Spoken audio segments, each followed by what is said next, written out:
Фрукты и овощи из Ирана в Россию через Северную Осетию. Такой маршрут импорта сегодня на встрече с председателем правительства республики Сергеем Токоевым предложил посол Ирана Мехди Санаи. Раньше товары попадали в нашу страну через Азербайджан и Дагестан. Теперь путь можно сократить с помощью военно-грузинской дороги. Иран хочет использовать новые пути для доставки своих овощей и фруктов круглогодично.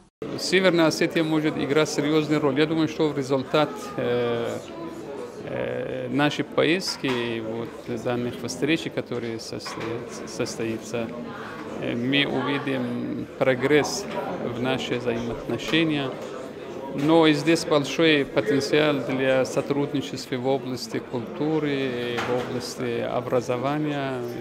Много о чем мы договорились. Я думаю, что нам только перед нами стоит, чтобы их реализовать.